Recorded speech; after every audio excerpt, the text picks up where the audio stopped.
வணக்கம். DD Tamil prime time செய்திகளுக்காக சங்கர். முதல் தலைப்புச் செய்திகள். பிரான்ஸ், ஓமன் மற்றும் மலேசிய நாடுகளின் தலைவர்களுடன் பிரதமர் நரேந்திர மோடி பேச்சு. மேற்காசிய நாடுகளில் பதற்றத்தை தணிக்க வேண்டியது அவசர தேவை என வலியுறுத்தல்.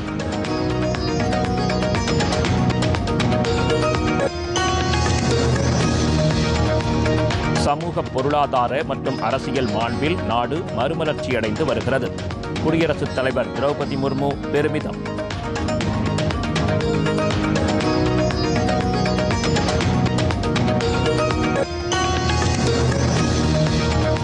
உள்நாட்டு ட்ரோன் உற்பத்திக்கான சர்வதேச கேந்திரமாக இந்தியாவை மாற்ற வேண்டியது அவசியம். பாதுகாப்பு அமைச்சர் ராஜ்நாத் சிங் வலியுறுத்தல்.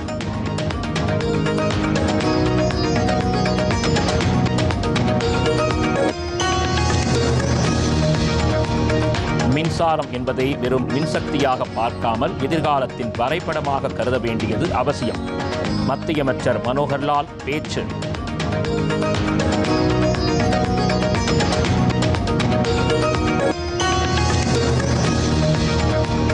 ஜவுளி ஏற்றுமதியில் 4 ஆண்டுகளில் 29% வளர்ச்சி.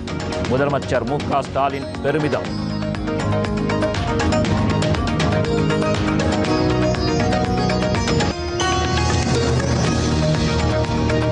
அஇஅதிமுக பொதுச் செயலாளர் எடப்பாடி பழனிசாமி தில்லி பயணம்.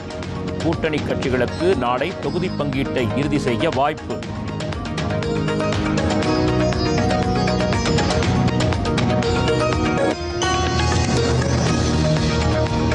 தூத்துக்குடியில் பள்ளி மாணவி கொலை வழக்கில் சிசிடிவி பதிவுகளை ஆராய காவல்துறை 10 நாட்கள் எடுத்துக்கொண்டது ஏன்? பாஜக தேசிய பொதுக்குழு உறுப்பினர் அண்ணாமலை கேள்வி.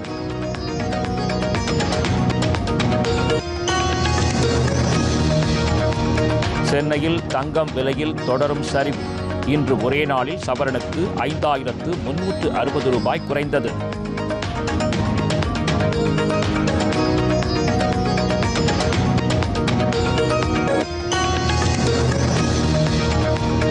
ஆர்லியன் மாஸ்டர்ஸ் பேட்மிண்டன் தொடர். இந்தியாவின் அர்ஜுன் ராமச்சந்திரன், ஹரிஹரன் இணை காலிறுதி சுற்றுக்கு முன்னேற்றம்.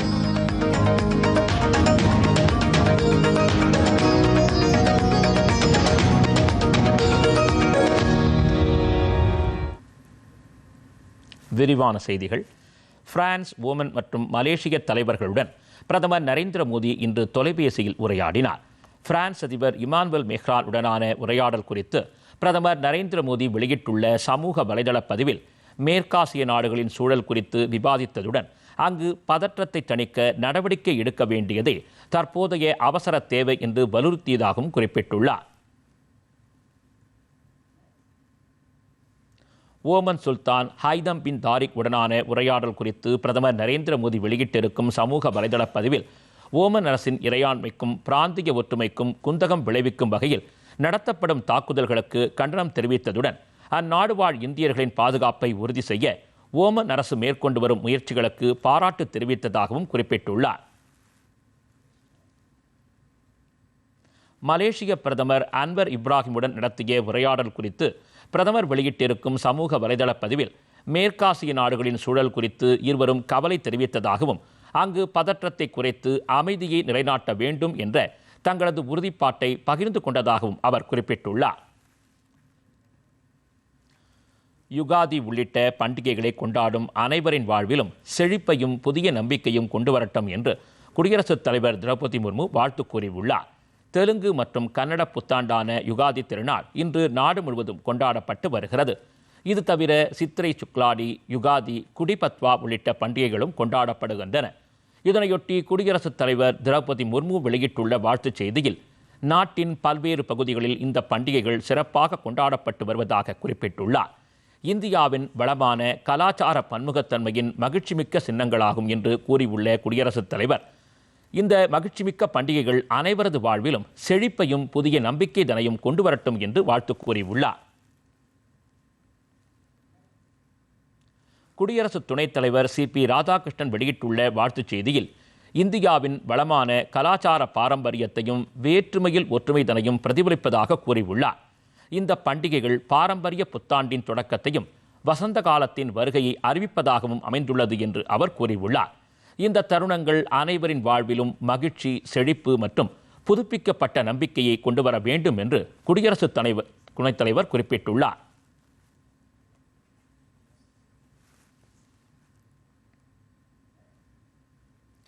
பிரதமர் நரேந்திர மோடி வெளியிட்டுள்ள வாழ்த்துச் செய்தியில் இந்த பண்டிகை ஒரு புதிய ஆண்டின் வருகையை குறிப்பதாகவும் நம்பிக்கை மற்றும் புதிய சாத்தியக்கூறுகளை கொண்டுள்ளதாகவும் குறிப்பிட்டுள்ளார். வரவிருக்கும் ஆண்டு அனைவருக்கும் மகிழ்ச்சி, வெற்றி மற்றும் நல்ல ஆரோக்கியத்துடன் அமைய வேண்டும் என்று பிரதமர் நரேந்திர மோடி வாழ்த்து தெரிவித்துள்ளார். மத்திய தகவல் ஒலிபரப்பு மற்றும் நாடாளுமன்ற விவகாரங்கள் துறை இணையமைச்சர் எல் முருகன் வெளியிட்டுள்ள சமூக வலைதள பதிவில் ஆழ்ந்த பக்தியையும் அகத் தூய்மையையும் கொண்டாடுகிற நவராத்திரி காலத்தின் முதல் நாளான இன்று தமிழ் மொழியில் உருவாக்கப்பட்ட ஸ்ரீ துர்கா பாடலை முன்னிறுத்தி அனைவருக்கும் வாழ்த்து தெரிவிப்பதாக கூறியுள்ளார். தமிழ் மொழி மற்றும் தமிழர் கலாச்சாரத்தை என்றென்றும் போற்றுகின்ற பிரதமர் நரேந்திர மோடிக்கு தமது மனமார்ந்த நன்றிகளை தெரிவித்துக் கொள்வதாகவும் அவர் குறிப்பிட்டுள்ளார்.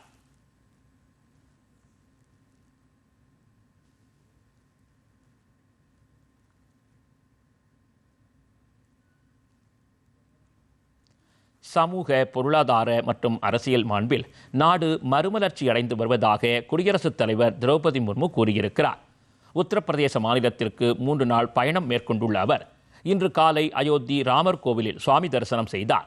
ராமர் ஆலயத்தின் 2வது தளத்தில் நடைபெற்ற ராம எந்திர பிரதிஷ்டை நிகழ்ச்சியிலும் அவர் பங்கேற்று உரையாற்றினார். அப்போது நாட்டிற்காக பிரார்த்தனை மேற்கொள்ளும் போது அனைவரின் உணர்வுகள் ஒரே மாதிரி இருப்பதாக தெரிவித்தார். உலக அரங்கினில் இந்தியாவை உச்சத்திற்கு அழைத்துச் செல்வதற்கான உறுதிமொழியை அனைவரும் ஏற்க வேண்டும் என்று குடியரசுத் தலைவர் திரௌபதி முர்மு கேட்டுக்கொண்டார். இந்த நிகழ்ச்சியில் உத்தரப்பிரதேச முதலமைச்சர் யோகி ஆதித்யநாத் உள்ளிட்டோர் கலந்து கொண்டனர். நாட்டின் பாதுகாப்பு உற்பத்தித் துறையின் முக்கிய தூணாக சிறு, குறு மற்றும் நடுத்தர நிறுவனங்கள் திகழ்வதாக மத்திய அமைச்சர் ராஜ்நாத் சிங் தெரிவித்துள்ளார். புதுதில்லியில் நடைபெற்ற தேசிய ராணுவ உபகரண உற்பத்தி சார்ந்த மாநாட்டில் உரையாற்றிய அவர் உள்ளூர் தொழில் முனைவோர், ஸ்டார்ட் அப் நிறுவனங்கள், புத்தாக்க நிறுவனங்கள் ஆகியவை இந்தியாவின் தொழில்நுட்ப திறனை மேம்படுத்துவதில் முக்கிய பங்கு வகிப்பதாகவும் இதன் வாயிலாக நாட்டின் பொருளாதாரத்தில் குறிப்பிடத்தக்க பங்களிப்பை செலுத்துவதாகவும் கூறினார். குறிப்பாக செயற்கை நுண்ணறிவு, ரோபோட்டிக்ஸ் மற்றும் இதர மேம்படுத்தப்பட்ட தொழில்நுட்பங்கள் சார்ந்த துறைகளில் பல்வேறு சிறு, குறு மற்றும் நடுத்தர தொழில் நிறுவனங்கள் சிறப்பாக செயல்பட்டு வருவதாகவும் கூறினார். ஆண்ட்ரூ டெக் நிறுவனத்தின் தலைமைச் செயல் அதிகாரி பிரைன் ஷிம்ஃபை மத்திய வர்த்தகம் மற்றும் தொழில்துறை அமைச்சர் பியூஷ் கோயல் இன்று அந்தூரில் சந்தித்தார். இந்த சந்திப்பு குறித்து அவர் வெளியிட்டுள்ள சமூக வலைதள பதிவினில் மேக் இன் இந்தியா முன்னெடுப்பின் கீழ் ஆண்ட்ரூ நிறுவனத்தின் பங்களிப்பை விரிவாக்குவதற்கான அம்சங்கள் குறித்து விவாதித்ததாகவும் இரு தரப்புக்கும் இடையேயான ஆழமான தொழில்நுட்ப நட்புறவை மேம்படுத்துவதற்கான உத்திகள் குறித்தும் இருவரும் ஆலோசித்ததாக தெரிவித்துள்ளார்.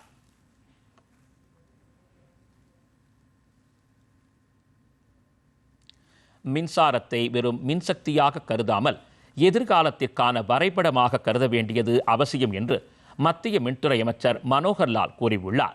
தில்லியில் நடைபெற்ற பாரத் மின்சக்தி உச்சிமாநாட்டில் கலந்து கொண்டு உரையாற்றிய அவர் வெளிநாடுகளோடு ஒப்பிடும்போது இந்தியாவில் மின்கட்டணம் மிக குறைந்த அளவுக்கு வசூலிக்கப்படுகிறது என்றார். ஒரு சூரியன், ஒரு உலகம், ஒரு மின்தொகுப்பு என்ற கோட்பாட்டின் அடிப்படையில் ஐக்கிய அரபு அமீரகத்தோடு இணைந்து கடலுக்கடியில் மின்தொகுப்பு கேபிள் வலையமைப்பை உருவாக்க மத்திய அரசு திட்டமிட்டு வருவதாக தெரிவித்தார். கடந்த 10 ஆண்டுகளில் மின் பகிர்மானத்திற்கான 2 லட்சம் கிலோமீட்டர் மின் சுற்று இணைப்புகளை மத்திய அரசு வழங்கி இருப்பதாகவும் மனோகர்லால் கூறினார்.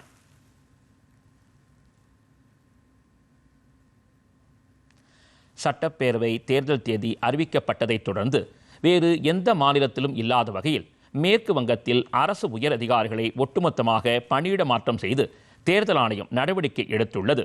மாவட்ட ஆட்சியர்கள் உட்பட 13 IAS அதிகாரிகள் பணியிட மாற்றம் செய்யப்பட்டுள்ளனர். ஏற்கனவே மேற்கு வங்க தலைமைச் செயலாளர், உள்துறை செயலாளர், காவல்துறை DGP, கொல்கத்தா மாநகர காவல் ஆணையர் உள்ளிட்டோரை பணியிலிருந்து விடுவித்து தேர்தல் ஆணையம் நடவடிக்கை எடுத்திருந்தது.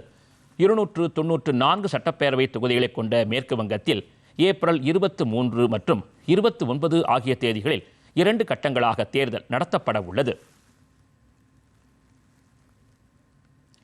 சீனாவுக்கான இந்தியாவின் புதிய தூதராக விக்ரம் துரைசாமி நியமனம் செய்யப்பட்டுள்ளார். கடந்த 1992ஆம் ஆண்டு இந்திய வெளியுறவுத்துறை அதிகாரியாக பணியில் சேர்ந்த இவர் தற்போது பிரிட்டனுக்கான இந்திய தூதராக பணிபுரிந்து வருகிறார்.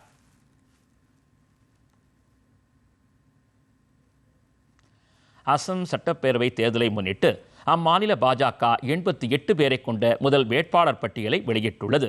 இதன்படி முதலமைச்சர் ஹிமந்தா பிஸ்வா சர்மா ஜலுக்பரி தொகுதியில் போட்டியிடுகிறார். முன்னாள் மக்களவை உறுப்பினர் ராஜீவ் ராய் சில்சர் தொகுதியிலும் நடப்பு மாநிலங்களவை உறுப்பினர் ராமேஸ்வர் டெல்லி துலிஜயன் தொகுதியிலும் களம் காண்கின்றனர். 126 உறுப்பினர்களை கொண்ட அசாம் சட்டப்பேரவைக்கு ஏப்ரல் 9ஆம் தேதி ஒரே கட்டமாக தேர்தல் நடைபெறவுள்ளது. கேரள சட்டப்பேரவை தேர்தலில் போட்டியிடும் பாஜக வேட்பாளர்களின் 2வது பட்டியல் வெளியிடப்பட்டுள்ளது. ஏப்ரல் 9ஆம் தேதி கேரளாவில் ஒரே கட்டமாக வாக்குப்பதிவு நடைபெறவுள்ளது.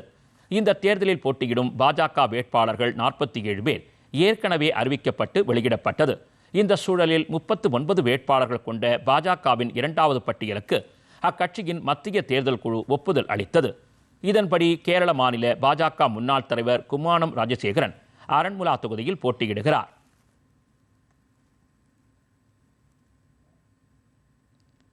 இதனிடையே கேரள சட்டப்பேரவை தேர்தலில் இடதுசாரி ஜனநாயக முன்னணியின் சார்பில் தர்மடம் தொகுதியில் போட்டியிடும் அம்மாநில முதலமைச்சர் பினராயி விஜயன் இன்று வேட்புமனுவினை தாக்கல் செய்தார்.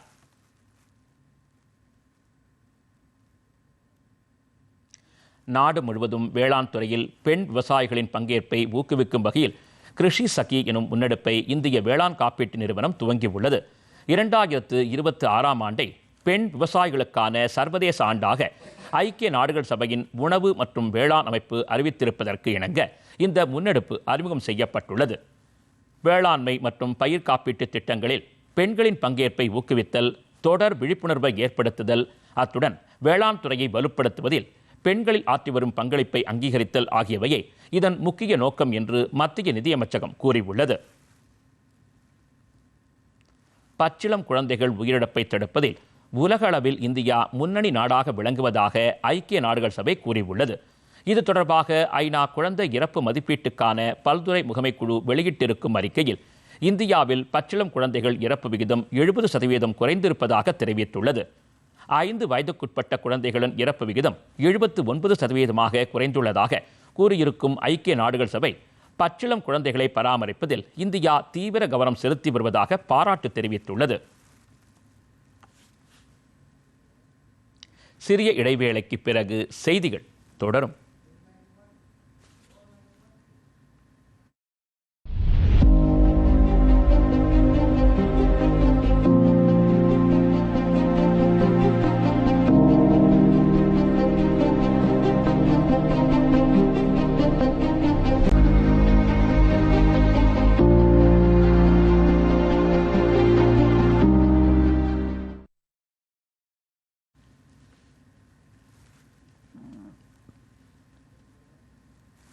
செய்திகள் தொடர்கின்றன. இந்தியாவில் $7,997 மில்லியன் மதிப்புள்ள ஜவுளித் துணிகளை ஏற்றுமதி செய்து தமிழகம் முதலிடத்தை பிடித்திருப்பதாக முதலமைச்சர் மு.க. ஸ்டாலின் பெருமிதம் தெரிவித்துள்ளார். மத்திய அரசின் ஏற்றுமதி இறக்குமதி விவரங்கள் குறித்து ஆண்டுவாரி வர்த்தக பகுப்பாய்வை பதிவு செய்யும் நிர்யாத் நிறுவனம் 2024-25ஆம் ஆண்டுக்கான ஜவுளி ஏற்றுமதிகள் குறித்த அறிவிக்கையை வெளியிட்டுள்ளது. இதன்படி $7,997 மில்லியன் மதிப்புள்ள ஜவுளித் துணிகளை ஏற்றுமதி செய்து இந்தியாவில் தமிழ்நாடு முதலிடத்தை பிடித்துள்ளது. இதனை சுட்டிக்காட்டி முதலமைச்சர் மு.க. ஸ்டாலின் வெளியிட்டுள்ள சமூக வலைதள பதிவில் கடந்த 4 ஆண்டுகளில் ஜவுளி உற்பத்தியில் தமிழகம் 29% வளர்ச்சியடைந்திருப்பதை சுட்டிக்காட்டியுள்ளார். குஜராத் மற்றும் மகாராஷ்டிரா மாநிலங்களை தமிழகம் பின்னுக்கு தள்ளிவிட்டதாகவும் முதலமைச்சர் மு.க. ஸ்டாலின் கூறியுள்ளார். சட்டப்பேரவை தேர்தலில் போட்டியிடும் திமுக வேட்பாளர்களை தேர்வு செய்யும் பணியில் அக்கட்சி தீவிரமாக ஈடுபட்டுள்ளது. முதலமைச்சரும் திமுக தலைவருமான மு.க. ஸ்டாலின் சென்னை அண்ணா அறிவாலயத்தில் இன்று 3ஆம் நாளாக நேர்காணல் நடத்தி வருகிறார். 5 மாவட்டங்களிலிருந்து விருப்ப மனு கொடுத்த நிர்வாகிகள் இந்த நேர்காணலில் பங்கேற்றுள்ளனர். இதனிடையே திமுக கூட்டணியில் இடம்பெற்றுள்ள கட்சிகளுடன் தொகுதி பங்கீட்டை இறுதி செய்யும் பணி தீவிரப்படுத்தப்பட்டுள்ளது. அஇஅதிமுக பொதுச் செயலாளர் எடப்பாடி பழனிசாமி தில்லிக்கு பயணம் மேற்கொண்டுள்ளார். தலைநகர் தில்லியில் உள்துறை அமைச்சர் அமித்ஷாவை சந்திக்கும் எடப்பாடி பழனிசாமி தொகுதி பங்கீட்டை இறுதி செய்வார் என்று எதிர்பார்க்கப்படுகிறது. வருகிற 30ஆம் தேதி வேட்புமனு தாக்கல் துவங்க இருப்பதால் அஇஅதிமுக வேட்பாளர்கள் தேர்வு, தேர்தல் பிரச்சாரம் உள்ளிட்ட பணிகளில் எடப்பாடி பழனிசாமி தீவிரம் காட்டி வருகிறார்.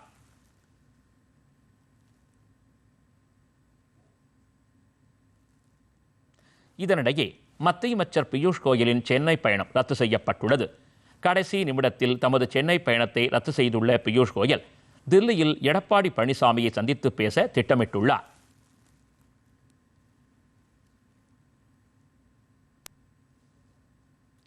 யுகாதி திருநாள் புதிய எழுச்சிக்கு வழிவகுக்கும் என்று முதலமைச்சர் மு.க.ஸ்டாலின் வாழ்த்து கூறியுள்ளார். தெலுங்கு மற்றும் கன்னட புத்தாண்டான உகாதி திருநாளையொட்டி முதலமைச்சர் வெளியிட்டிருக்கும் வாழ்த்துச் செய்தியில் திராவிட மொழி பேசும் அனைவருக்கும் உளம் நிறைந்த உகாதி வாழ்த்துக்கள் என்று குறிப்பிட்டுள்ளார். சட்டப்பேரவை தேர்தலில் ஒன்றாக இணைந்து வெல்வோம் என்று முதலமைச்சர் மு.க.ஸ்டாலின் கூறியுள்ளார். எதிர்க்கட்சித் தலைவரும் அஇஅதிமுக பொதுச் செயலாளருமான எடப்பாடி பழனிசாமி வெளியிட்டுள்ள வாழ்த்துச் செய்தியில் மொழிகளை கடந்து சகோதர சகோதரிகளாக தமிழர்களோடு இணைந்து இன்ப துன்பங்களில் பங்கேற்று ஒன்றுபட்டு வாழ்ந்து வருவதாக குறிப்பிட்டுள்ளார். யுகாதி திருநாளில் அனைவரும் அனைத்து வளமும் நலமும் பெற வேண்டும் என்று எடப்பாடி பழனிசாமி வாழ்த்து கூறியுள்ளார்.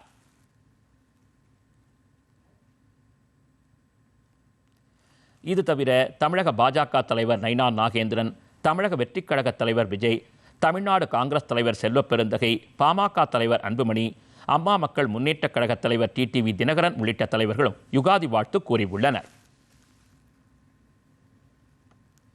திராவிடம் என்ற பெயரில் தமிழர் அடையாளம் மங்கி வருவதாக பாஜக மூத்த தலைவர்களில் ஒருவரான தமிழிசை சவுந்தரராஜன் குறிப்பிட்டுள்ளார். சென்னையில் பாஜக மாநில தேர்தல் அலுவலகம் செயல்படும் ஐயாவு மஹாலில் யுகாதி திருவிழா கொண்டாடப்பட்டது. தமிழக பாஜக மேலிட இணை பொறுப்பாளர் சுதாகர் ரெட்டி மற்றும் தமிழிசை சவுந்தரராஜன் முன்னிலையில் நடைபெற்ற இவ்விழாவில் பாஜக நிர்வாகிகள் கலந்து கொண்டனர். பாரம்பரிய முறையில் பூஜைகள் மற்றும் கலாச்சார நிகழ்ச்சிகளும் இடம்பெற்றன. யுகாதி விழாவில் உரையாற்றிய தமிழிசை சவுந்தரராஜன் அனைவருக்கும் யுகாதி வாழ்த்துக்களை தெரிவித்தார்.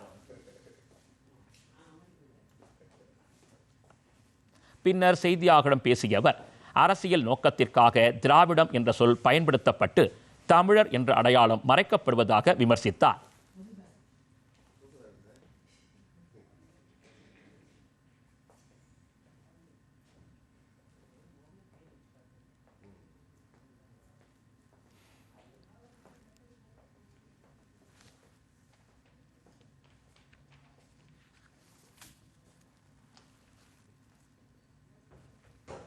தமிழ் என்ற வார்த்தை ஏனென்றால் திராவிட நாடுகளை சார்ந்த தெலுங்கு, ஆந்திரா, கன்னடா அந்த வார்த்தையை பயன்படுத்துவதில் எல்லாரும் சேர்ந்து இருக்கிறதா திராவிடம்னு பயன்படுத்துறாங்க. ஆனா தமிழின் தொன்மையை மறைப்பதற்கும் தமிழ் என்ற வார்த்தையை மறைப்பதற்கும் திராவிடம் என்ற வார்த்தையை இவர்கள் பயன்படுத்துகிறார்கள். ஆக தமிழுக்கு அநீதி இழைத்துக் கொண்டிருக்கிறார்கள். ஆக எல்லாமே அரசியலுக்கான அப்பட்ட நாடகம்.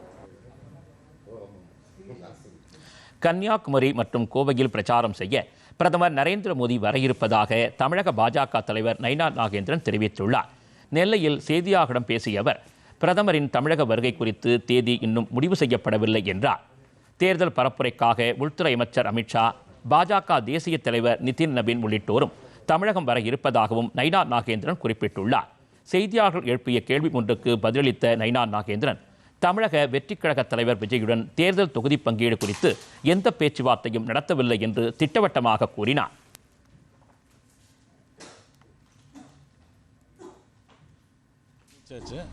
இனி ஒரு 2 இடங்களுக்கு வருவார்.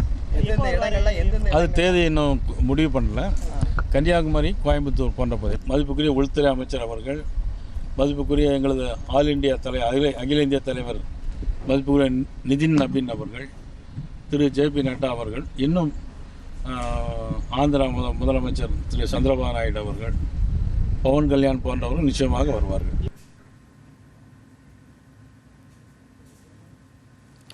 கூட்டணி குறித்து பாஜகவுடன் பேச்சுவார்த்தை தொடர்ந்து வருவதாக புதுச்சேரி முதலமைச்சரும் என்ஆர் காங்கிரஸ் தலைவருமான ரங்கசாமி தெரிவித்துள்ளார். சேலம் கோவிலில் சுவாமி தரிசனம் செய்த பிறகு செய்தியாளர்களிடம் பேசிய அவர், தேசிய ஜனநாயக கூட்டணியில் அங்கம் வகிப்பது குறித்து பாஜகவிடமிருந்து எந்த தகவலும் வரவில்லை என்றார். தொடர்ந்து பாஜகவுடன் பேச்சுவார்த்தை நடந்து வருவதாக ரங்கசாமி கூறினார். புதுச்சேரி சட்டப்பேரவைக்கு ஒரே கட்டமாக ஏப்ரல் 9ஆம் தேதி தேர்தல் நடைபெறவுள்ள நிலையில் வேட்புமனு தாக்கல் கடந்த 16ஆம் தேதி துவங்கியுள்ளது. இதனிடையே வேட்பாளர் தேர்வு குறித்து பாஜகவும் என்ஆர் காங்கிரஸ் கட்சியும் தீவிர ஆலோசனையில் ஈடுபட்டுள்ளன. தூத்துக்குடியில் பள்ளி மாணவி கொலை வழக்கில் சிசிடிவி பதிவுகளை ஆராய்வதற்கு காவல்துறை 10 நாட்கள் எடுத்துக்கொண்டது ஏன் என்று பாஜக தேசிய பொதுக்குழு உறுப்பினர் அண்ணாமலை கேள்வி எழுப்பியுள்ளார். இதுகுறித்து அவர் வெளியிட்டுள்ள சமூக வலைதள பதிவினில், விளாத்திகுளம் வேடநத்தம் கிராமத்தில் 12ஆம் வகுப்பு பள்ளி மாணவியை பாலியல் வன்கொடுமைக்கு ஆளாக்கி கொலை செய்த வழக்கில் 10 நாட்கள் கடந்த பிறகு சாயல்குடியைச் சேர்ந்த தர்ம முனீஸ்வரன் என்பவரை கைது செய்திருப்பதாக காவல்துறை அறிவித்திருப்பதை அவர் சுட்டிக்காட்டியுள்ளார். கைது செய்யப்பட்டுள்ள முனீஸ்வரன் மற்றொரு வழக்கினில் ஆயுள் தண்டனை பெற்றதையும், உச்சநீதிமன்றத்தில் ஜாமீன் கிடைக்கும் அளவுக்கு திமுக அரசு அந்த வழக்கை மெத்தனமாக கையாண்டிருப்பதையும் அண்ணாமலை எடுத்துரைத்துள்ளார்.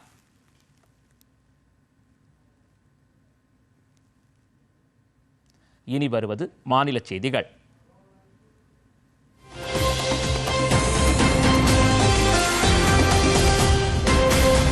தெலுங்கு மற்றும் கன்னட வருடப்பிறப்பான யுகாதி பெருவிழா நாமக்கல் மாவட்டத்தில் இன்று சிறப்பாக கொண்டாடப்பட்டது. நாமக்கல் நகரில் நடைபெற்ற நிகழ்ச்சியில் மாநில அளவிலான கலந்தாய்வு, கலை நிகழ்ச்சிகள், மகளிர் கோலப் போட்டிகள், மாணவர்களின் ஓவியப் போட்டிகள் இடம்பெற்றன. மேலும் ஜல்லிக்கட்டு காளை கண்காட்சி, பரதநாட்டிய போட்டி ஆகியவையும் நடைபெற்றன.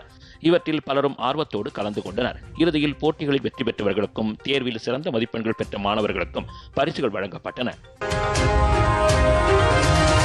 திருப்பூர் அருகே அனுமதி இல்லாத இடத்தில் வைக்கப்பட்டிருந்த 123 வணிக சிலிண்டர்களை அதிகாரிகள் பறிமுதல் செய்தனர். தனியார் ஏஜென்சி உரிமையாளர் ராஜேஷ்குமார் அவை அனைத்தும் காலி சிலிண்டர்கள் என்றும் லோடு தாமதம் காரணமாக வெளியே அடுக்கி வைக்கப்பட்டிருந்ததாகவும் தெரிவித்தார். அதிகாரிகள் ஆய்வில் அவை காலி சிலிண்டர்கள் என்பது உறுதியாகி தற்போது ஆவணங்கள் சரிபார்க்கப்பட்டு வருகின்றன. சிலிண்டர்களை திருப்பி வழங்குமாறு உரிமையாளர் கோரிக்கை வைத்துள்ளார். பெரம்பலூர் மாவட்ட ஆட்சியர் அலுவலகத்தில் அங்கீகரிக்கப்பட்ட அரசியல் கட்சி நிர்வாகிகளுடன் ஆலோசனைக் கூட்டம் நடைபெற்றது. மாவட்ட தேர்தல் அலுவலர் மிருணாளினி முன்னிலை வகித்தார். தேர்தல் பார்வையாளர்கள் நேகா பன்சால், அமர் பகதூர் சிங், அனுஜ் கார்க் ஆகியோர் தேர்தல் நடத்தை விதிகளை கடைபிடிக்க வேண்டும் என்றும், விளம்பரம், பொதுக்கூட்டம், வாகன பயன்பாடு ஆகியவற்றிற்கு முன் அனுமதி அவசியம் என்றும் அறிவுறுத்தினர். மேலும் 24 மணி நேர தேர்தல் கட்டுப்பாட்டு அறை செயல்பாட்டில் இருப்பதையும், புகார்களுக்கு 1800-599-4402 என்ற எண்ணிலும் சி விஜில் செயலி மூலமும் தகவல் தெரிவிக்கலாம் என்று கூறினர். கிருஷ்ணகிரி மாவட்டத்தில் ஆட்சியர் அலுவலகத்தில் தேர்தல் பணியாளர்களுக்கான பயிற்சி கூட்டம் நடைபெற்றது. தேர்தல் பார்வையாளர்கள் ராகுல் பாண்டே, சௌரவ் பாபு சிங்கால், அனில்குமார் சிங் ஆகியோர் கலந்து கொண்டு முன்னேற்பாடுகளை ஆய்வு செய்தனர். ராகுல் பாண்டே, தேர்தல் பணியாளர்கள் தேர்தல் ஆணைய வழிகாட்டு நெறிமுறைகளை பின்பற்றி நடுநிலையோடு செயல்பட வேண்டும், பதிவேடுகளை முறையாக பராமரிக்க வேண்டும் மற்றும் அமைதியான தேர்தலை நடத்த அனைவரும் ஒத்துழைக்க வேண்டும் என்று அறிவுறுத்தினார். கூட்டத்தில் மாவட்ட ஆட்சியர் தினேஷ்குமார், காவல் கண்காணிப்பாளர் தங்கதுரை உள்ளிட்டோர் கலந்து கொண்டனர். தருமபுரி மாவட்டத்தில் 100% வாக்குப்பதிவினை உறுதி செய்ய தேர்தல் திருவிழா தமிழகத்தின் பெருவிழா என்ற தலைப்பில் இன்று விழிப்புணர்வு நிகழ்ச்சி நடைபெற்றது. மாவட்ட ஆட்சியர் சதீஷ் கலந்து கொண்டு கிராமங்களுக்கு சென்று வாக்குப்பதிவு விழிப்புணர்வை ஏற்படுத்தும் பிரச்சார வாகனங்களை கொடியேற்றி துவக்கி வைத்தார். ஏப்ரல் 23 தேர்தலை முன்னிட்டு விழிப்புணர்வு சீட்டுகள் ஒட்டும் பணியும் தொடங்கப்பட்டது. நிகழ்ச்சியில் காவல் கண்காணிப்பாளர் மகேஸ்வரன், வருவாய் அலுவலர் கவிதா உள்ளிட்டோர் கலந்து கொண்டனர்.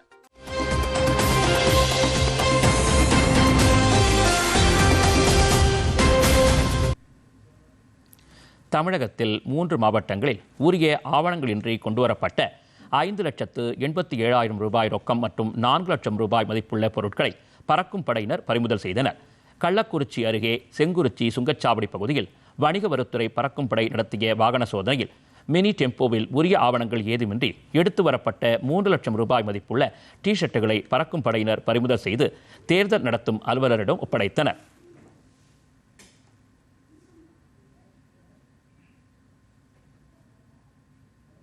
திருத்தணி அருகே ஆந்திராவிலிருந்து உரிய ஆவணமின்றி காரில் கொண்டுவரப்பட்ட 3 லட்சம் ரூபாய் பறிமுதல் செய்யப்பட்டது.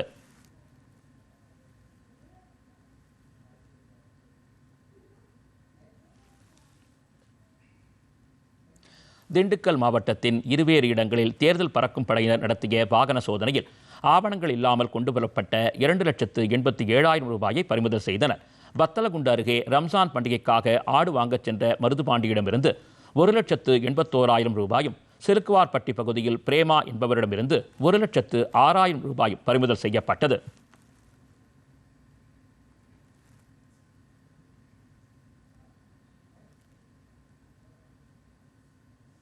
இதேபோன்று சேலம் மாவட்டம் எடப்பாடி அருகே ஆம்னி காரில் உரிய ஆவணமின்றி கொண்டுவரப்பட்ட 1 லட்சம் ரூபாய் மதிப்புள்ள கவரிங் நகைகளை தேர்தல் பறக்கும் படையினர் பறிமுதல் செய்து எடப்பாடி வட்டாட்சியர் அலுவலகத்தில் ஒப்படைத்தனர். தேர்தல் நடத்தை விதிமுறைகள் அமலுக்கு வந்துள்ளதை அடுத்து 50,000 ரூபாய்க்கு மேல் உரிய ஆவணங்களின்றி கொண்டு செல்லப்படும் பணம் மற்றும் பொருட்களை தேர்தல் பறக்கும் படை அதிகாரிகள் பறிமுதல் செய்து வருகின்றனர்.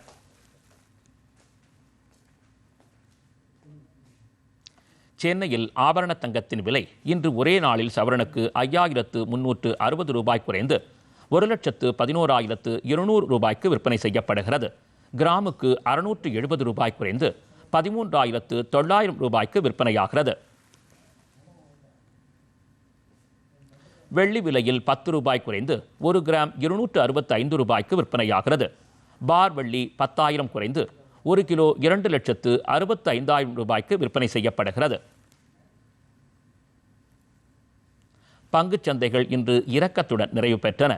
மும்பை பங்குச்சந்தையின் குறியீட்டு எண் சென்செக்ஸ் 2,496 புள்ளிகள் குறைந்து 74,207 புள்ளிகளாக வர்த்தகமானது. தேசிய பங்குச்சந்தையின் குறியீட்டு எண் நிஃப்டி 775 புள்ளிகள் குறைந்து 23,002 புள்ளிகளாக வர்த்தகமானது. அமெரிக்க டாலருக்கு நிகரான இந்திய ரூபாயின் மதிப்பு 93 ரூபாய் 29 காசாக உள்ளது. சென்னையில் 1 லிட்டர் பெட்ரோல் விலை 100 ரூபாய் 80 காசாகவும் டீசலின் விலை 92 ரூபாய் 39 காசாகவும் உள்ளது.